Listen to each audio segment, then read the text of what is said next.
Hey, good morning, folks. Well, it's morning right now. Steve Kemp here with the People Not Titles podcast. I'm standing outside of the Oak Brook Land Trust office.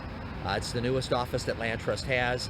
And today I am super privileged and honored to be able to interview two awesome real estate women at the same time. The first one is Arlene Pryce, who is a lender and a mortgage broker, and we're going to hear about her journey to just being one of the top loan officers. And the second second person that's going to be joining us is her daughter, Kayla Pryce, who is a new broker, but also a $1 million broker. And so very successful, up and rising. So we're going to hear from two generations of people that have made it in the real estate business and are continuing to grow their careers. So looking forward to it. People Not Titles podcast. Let's go.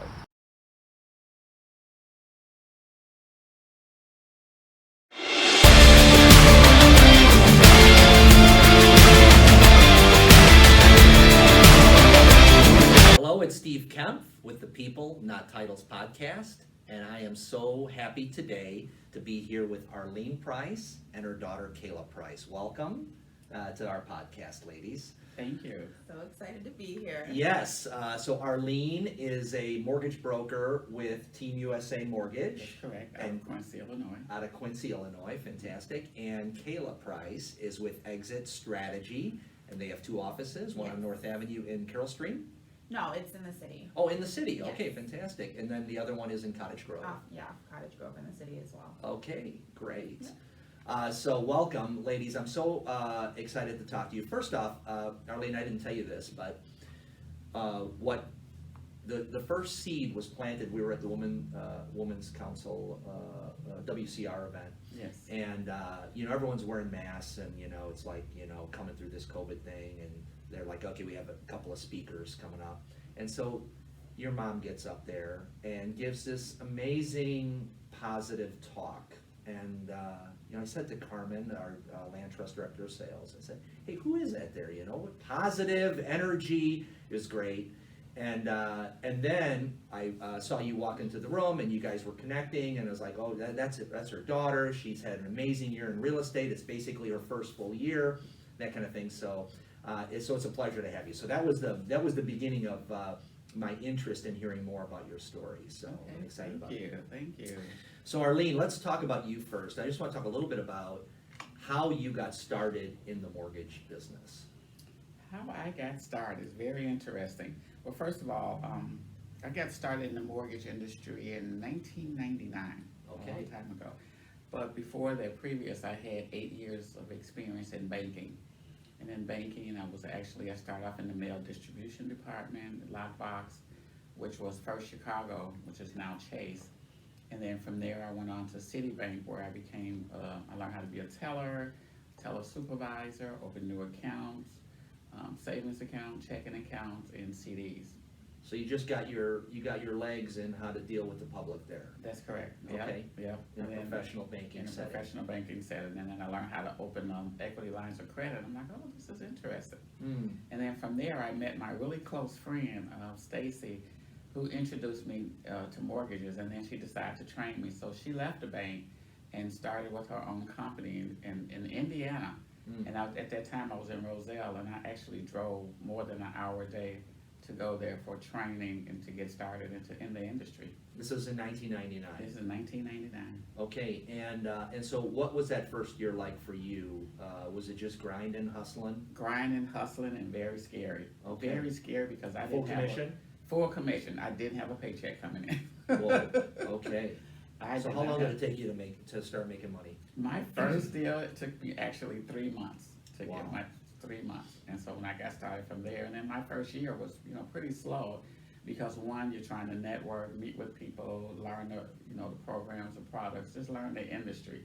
So it was a lot of different areas that I needed to be trained in. And I thought it was just something as simple as just picking up the phone, cold calling, and calling people to get, to have them to come in and do a mortgage. So it wasn't that easy.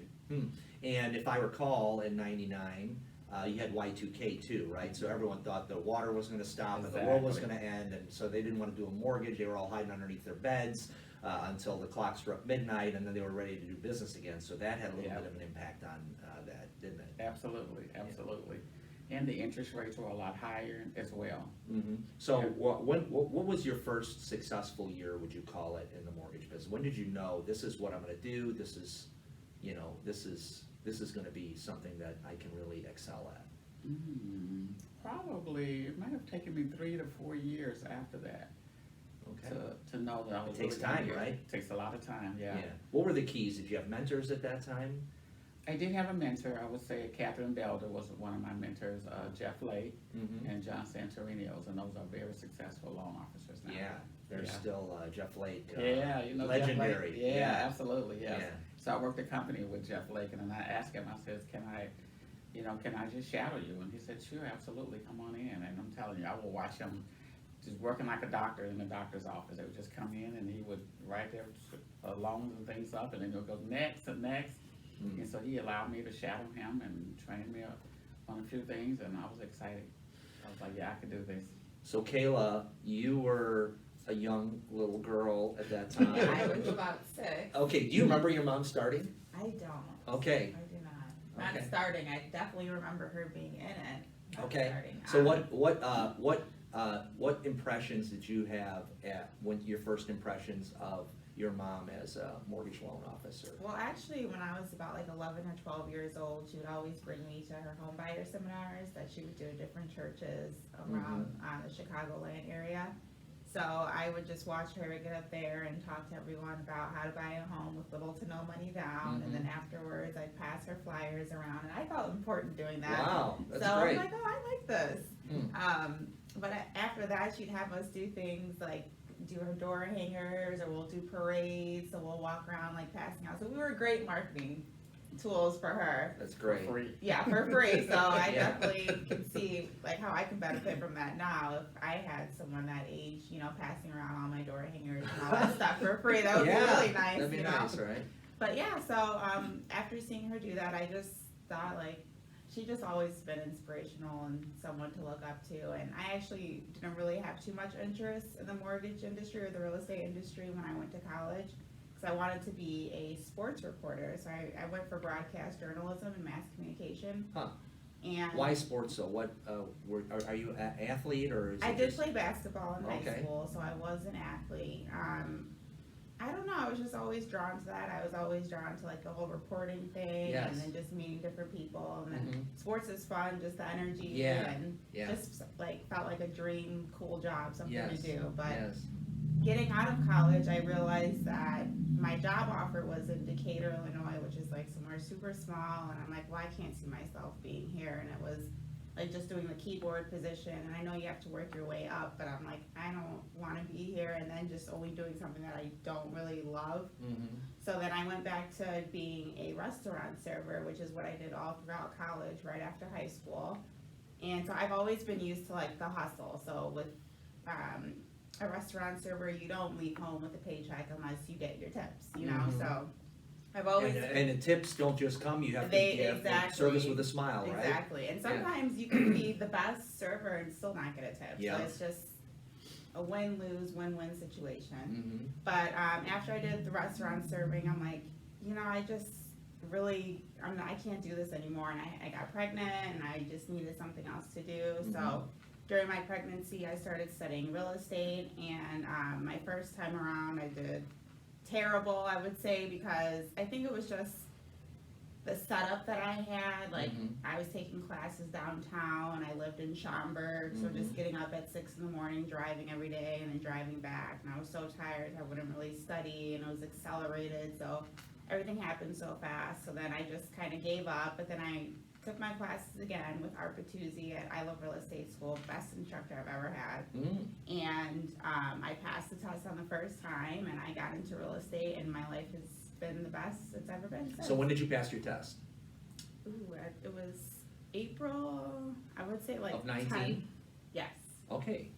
So, well, that's interesting, first off, that you didn't pass the first time. No, I actually And so- failed 4 times and had to take the class over again. Wow. I sure did. That's great. Yeah, But- I am but- not a good test taker at all. Yeah, but you didn't quit. I did not quit. That's one thing about me. Is I Tenacious. don't give up. Yes. Yes. Very That's persistent. And sometimes the best people, the best test takers are not the best realtors either. They pass the first time, but they never sell a home. Right. Mhm. And so it's not necessarily can you pass the test, it's who you are, Yeah.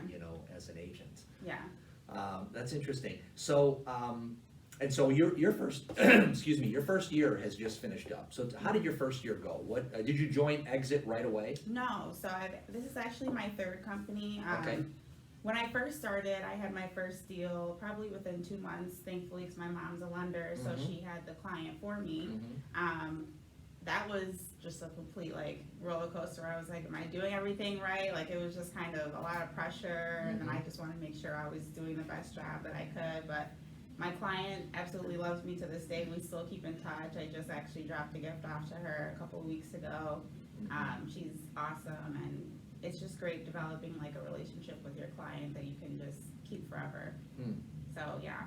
So, it's interesting, a lot of times, back in my day, it'd be like, oh, I got fired from my job, I can't do anything else, let me go into commission sales, right? Or something like that, right? I mean, I've been there. And but you graduated from college, you got a degree, and you said, I'm gonna get into real estate. So if there was someone that was getting out of college that is looking at real estate as a profession, and maybe just going through the testing process, what would you say to them? What kind of advice would you have for them to What I really get tell- off the right foot in the first year? Well, definitely what I tell everybody is don't expect a paycheck within your first 30 days or however. So make sure you do have at least something saved to the side. Or if not, that could just boost up your hustle to just, get something done within the first 30 to 45 days. Another thing I would definitely tell them is to kind of figure out their time management, because you wake up and you decide what you want to do with your day. So I can wake up and sleep all day, or I can wake up and lead generate and follow up with past clients, or touch bases with my referral partners or whatever. So definitely have time management. Be your own boss. That's what I like the most.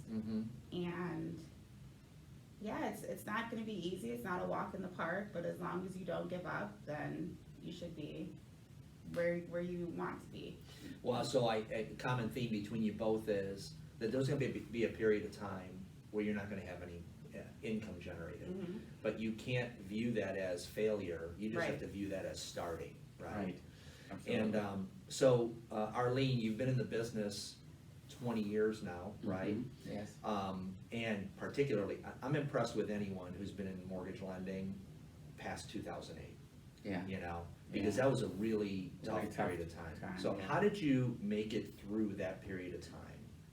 That's funny that you asked that, because I thought that I wasn't making it through, and I actually had went on several job interviews. I says, oh, I think I better look for a real job at this point, I mean, my job is a real job anyway, but I says, I better look for another way to earn income, because everything that I was trying to close wasn't closing because of what's happening with the market, the crash, and people losing their jobs, people losing their homes and everything. Lenders pulling the deals up, programs off the At the closing table, Yeah. at the closing table, Yep. I'm just like, Yep. oh my goodness, like, where am I going from here? So believe it or not, I applied for jobs at, like Starbucks and Marshall Fields at the time and some other places, and none of them called me back.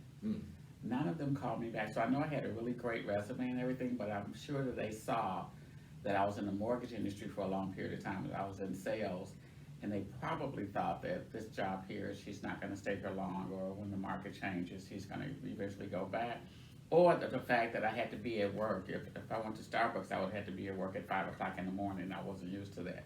So I was a little disappointed that no one had called me back, but then I took that time and opportunity, and I go, okay, let me amp up my marketing. Let me just ramp up and just market more. And I continue to market and reach out to friends and families or whatever, and and someone's always buying a home, regardless of what's happening. I agree.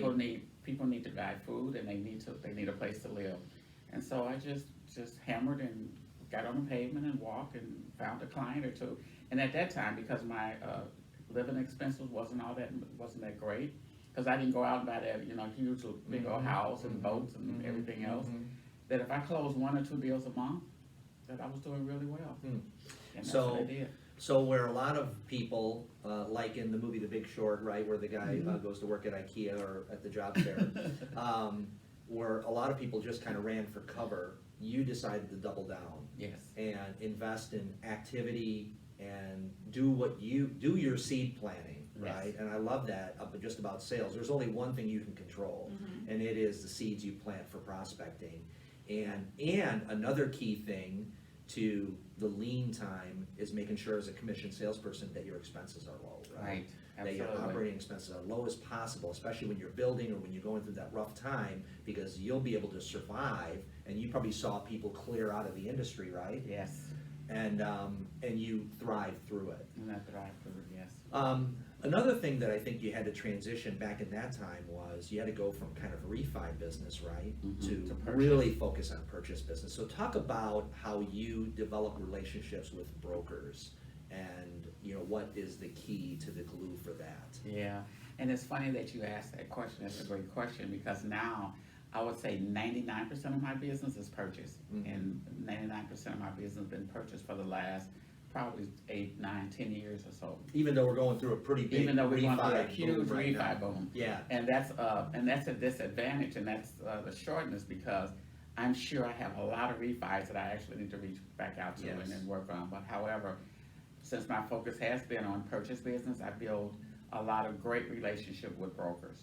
I have a lot of friends that we hang out together, we laugh, we talk. That trust me, they know and like and trust me, and we do a lot of purchase business together. And then I make certain I educate myself on the different programs that are out there. The first time home buyers program that assist first time home buyers. And I still do market. I farm the areas. I send out mail-in and stuff every 28 days. And like I said, people are always looking to buy. And with the interest rate being all-time low right now, that's another reason why my purchase business is continually growing. That's fantastic. And is there any area that you specialize in with mortgages right now over others? When you say any areas in terms like the type of programs, is it veteran programs? Is it FHA? Or? Most of my business is FHA and VA, first time home buyers. Yes. Excellent. So Kayla, you're just beginning. So how do you differentiate yourself from the rest? Right? There's a lot of brokers out there. Everyone's getting licensed. So how do you how are you kind of positioning yourself in the market as what's different about Kayla? Well, I feel like something that's a little unique about me is, if you've seen like before, I'm always on my phone, have pictures out, like I'm always on social media just marketing, and that's where a lot of my business comes from as well, is just people just seeing what I'm doing. And so Instagram, Facebook, Snapchat, I have it all. So LinkedIn. And a lot of brokers, by the way, they don't have those things going. Like you talk to them about Instagram, and they're like, "What is that?" But that's where everyone is, in a lot of ways. I know that's where my kids are, and now they're home buying age, So also, I mean, even just from like taking people that aren't ready to buy right away and just kind of walking them through the whole step, so that maybe in the next 3 to 6 months that they can be ready to buy. I mean, not saying all realtors do that, but some realtors will maybe turn away somebody because that's not a paycheck right now. That's not a check for a few months from now. But with me, I like to really care about the clients, and then we'll set up a game plan and then execute it. And then I actually have one set up right now, and she's planning to buy by January, because she followed all the steps, listened to my mom's advice as well, cleaned up her credit. So we work really well together as far as making sure all of our clients are able to buy. Yeah. And so looking in the future, what's your hope? I mean, what are you, where are you looking to take it? To the next level, right? Always, right? I just want to be the best realtor that I can be. I want to be able to dominate the areas that I'm surrounding, like the Schaumburg, Streamwood, Bartlett areas. I was actually just on the phone with Sharon Falco. I'm not sure if you heard of her, but when I was in like middle school, I used to walk around and see her for sale signs, and I was. Is she Remax Long Girl? she's Remax. Yeah, she's Remax. I don't Sharon know which Falco. one, but it's, Okay, it's definitely yeah, Remax. okay. Yeah, she was. Yeah, Sharon she was Falco at is Roseland. like, She was at Central. oh, Remax yeah. Central. And to me, that's like celebrity status. Yes, Like just walking yes. around looking at the billboard Yeah. and seeing stuff like that. So I actually had a property that was hers that I went to show for my buyer. And I called her just to ask a few questions, and I had to let her know. I'm like, I used to see your signs everywhere when I was Yes, a kid. Like, you yes. are like totally an Rock idol star, to yeah. me. But right now, And what'd she say? oh, she said I was so cute for saying that. And she really appreciated it, Oh, that's and I was neat. letting her know, like, she's like, if I did work with her, that would have been an awesome thing to do. Yeah. But my client unfortunately didn't like the home, but that's okay. Yeah. But I'm just surrounded by so many like inspirational people that Mhm. it's all in God's hands. I don't really have like a set. I mean, of course, I want to make money Right. and have a good time while doing it, but Yeah. the people that I'm around, I already know that it's going to be great. It's Like gonna I be have my mentors, Esmeralda Gill. So let's talk about Esmeralda. I've heard about her. Carmen talks about her. So what has she done? What's the value she's bringing to She just your has life as a professional? changed my whole outlook on real estate and everything. Actually, before connecting with her, I was like my mom saying, maybe I need to get a regular job. Like Mhm.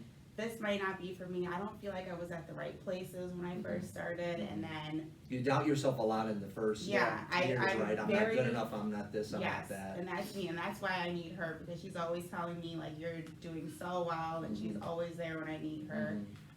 She just helps me with anything that I need help with, or if there's something that I don't understand, because there's a lot to learn with real estate, and it's not just the test and then you're good. Like it's when you're out there and it's when you're really in the field, then you can, You gotta there's a lot of negotiate, you questions. gotta hustle, you gotta Yeah. think on your feet, you're showing a home, this happens, Right. all kinds of stuff happens, right? So just as far as like having a partnership with her, it's just been awesome. She also does Realtor Thursdays, which is nice that she gathers agents, and they can come from any office. All are welcome, loan officers, attorneys, and we all sit there and we work together, and we'll have like a speaker come, just either showing us a new program or something like that, and then afterwards we'll lead generate with each other. And we're basically there just to build each other up and kind of help, because that's what you really need is a support group, Totally. and that's I think what I was missing. Yeah, so there seems to be like an abundance mentality. Yes. Not everyone hiding all their strategies, Yes. but it's like, hey, there's enough for all of us. Let's work Yeah, together. so we Let's build always each say other let's up. grow together. So Okay. that's one thing that really kind of set her apart as far as why I joined Exit. So I'm like, well, this looks like a company that I definitely want to be a part of. I mean, Marky Lemons is there, Nick Liebert, Wow. they're great, Yeah. great inspirational, Iconic brokers. iconic people that you want to be Yeah. around. So That's I fantastic. feel like I'm in the right place. Awesome. So are there, a lot of times young salespeople are listening to our podcast and are looking for these little tips like that, what they can do daily. Is there any daily routine that you have, Arlene or Kayla? We'll start with you, Arlene. That you would say, oh, this is something that if you're a salesperson, you should try this if someone's looking for a routine. Making a list, whatever, make your calls at X time, whatever it is. Is there anything that you really... Absolutely, absolutely. So daily, people may think that I do a lot, but daily I meditate and I pray. And then I exercise. So what does that look like for you? Is it like right out of the gate in the morning? Right out of the gate in the morning. Okay, Right out quiet of the gate in time. the quiet time. Clear your head. Clear your head. Stop the monkey mind. Stop the monkey mind, 15 minutes, 10 or 15 minutes. Love Journal a little bit even. And what I journal is just 5 things that I'm grateful for Fantastic. every day. That's And then great. after that, I do maybe a half an hour walk or a half an hour yoga. And then I do I have my to-do list. Okay. And so my And when do you to-do make list- that to-do list? Do you make it the night before, or is it just ongoing? Sometimes I make it that the night before. If not, I do it early in the morning right after I'm done meditating and journaling. Okay. So my to-do list and I have it spread out because I do the time blocking on what time I should do certain things. Because if you don't, you can spend way too much time on one thing, and sometimes things that's not even making money, not generating money. So I have a to-do list every day. And then as I complete my to-do items, I check it off. And then by the end of the day, you feel like you've accomplished something. You've done a great day's of work. So yeah, I would advise someone to definitely do time block on your phone, because you can't just answer every call immediately. I time block on my phone, let people know what time I'm gonna call back so I can have answers for them. And then I also, like I said, I do time blocking on when I do my to-do list, and I follow through that every day. And then always make certain you put something inspirational in there, and always make certain that you you praise yourself for doing a great job that day. So I love the time blocking, which is basically setting, even though you don't have a meeting, you're setting a meeting to do the things you need to do. Because otherwise, everything gets in the way of it and you never get that stuff done. Yeah. So you're making commitment to that. I love it. So Yeah. meditation, to-do list, gratitude. Yes. Come out of that with your to-do list sometimes because you get inspired. It's like, Yes, oh yeah, I right. should do this or I should do that or whatever it is. Exactly. That's Absolutely. excellent. Absolutely. Love it. Yeah. Kayla, how about you? Anything that you do, even if it's the same, but is there anything that you've really, that's really helped you to launch? I'd say definitely time blocking is something that is critical, especially because I have a little one, so I have to have a schedule for my day. I have to wake up, make her breakfast, get her, together, let her watch her shows or whatever, and then I lay her down for about a one and a half hour nap. That's and during that that's time, golden hours, right? yeah. So during that time is my work time. I'm calling clients back. I'm following up on emails and doing all of that stuff, and then I'm getting her lunch ready. So when she wakes up, she can eat, and I can still be doing what I need to do because she's busy eating, watching her shows, and doing that stuff. So time blocking has been very effective for me. If I didn't have it, I'd probably be all over the place.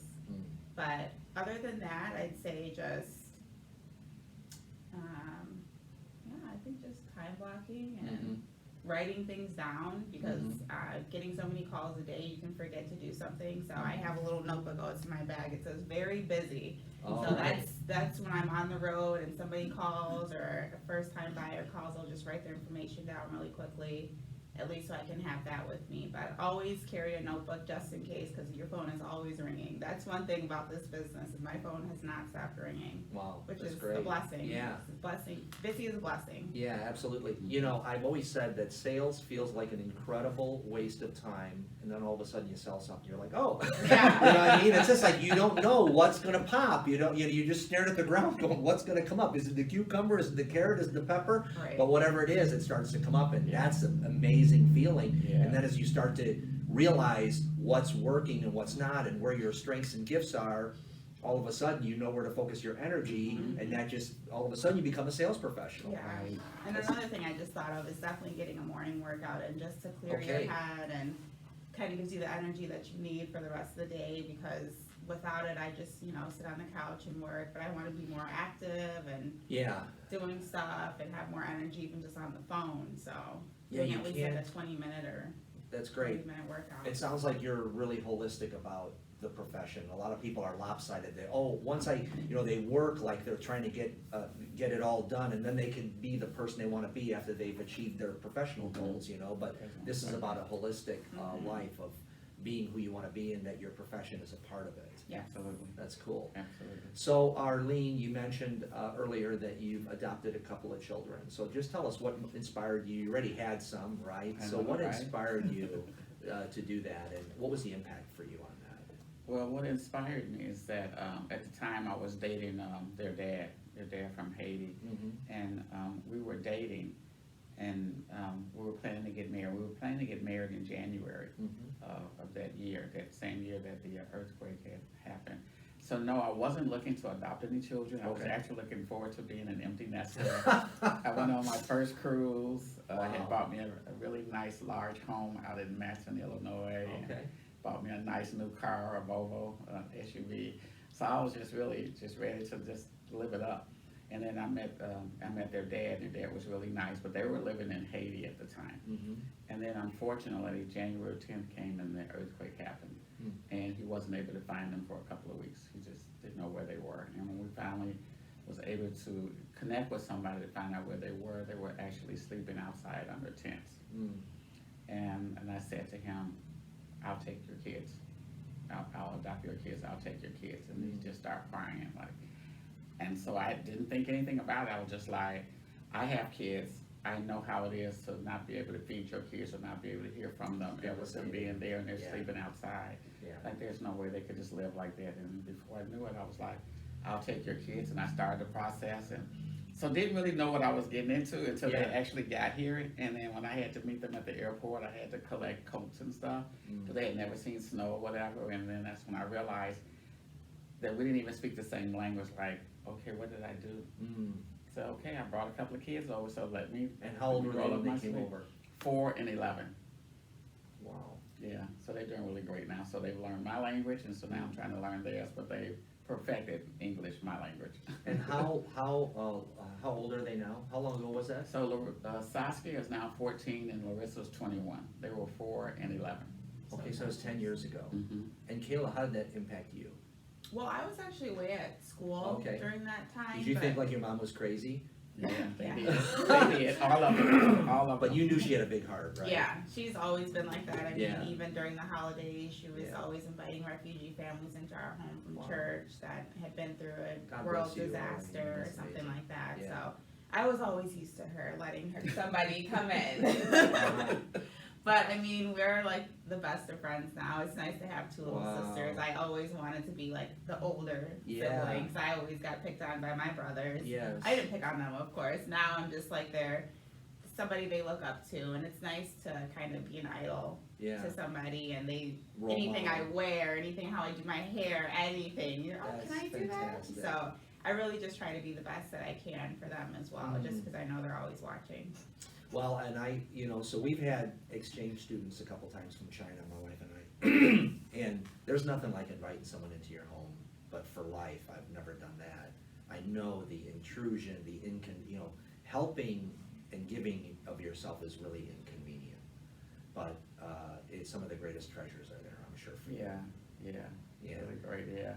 The fun part of it, and the part I like the most of it, is that everything was brand new. So it was like, going to, like I was like this, this king or queen or whatever, just introducing them to everything in the world. Mhm. We went to the zoo, we went on picnics, we went to the museum, we went to the circus, just all those different things, and they were just at awe all the time. They're like, just even going to McDonald's was a big to-do for them, so. Yeah, and everything was, I'm sure, an upgrade for them and a blessing for Oh, them. absolutely, absolutely. Amazing. Well, that's inspiring. Well, Yeah. so listen, I just want to say that just speaking with you both has given me everything that I thought it would when I first heard you give your talk, Arlene, and then some, just because I'd never even spoke to Kayla that night. You're impressive, you're inspirational, I'm sure, to many people. I know for a guy that has 4 girls, I'm big in girl power, and you girls bring the girl power for sure. And I just want to say congratulations. Congratulations for just an awesome mortgage career that you're still continuing. And congratulations to you, Kayla, launching your real estate career. I'm sure you know the statistics that most people flop out of real estate, Within the first year. Yeah, within the first year, and then even, then some.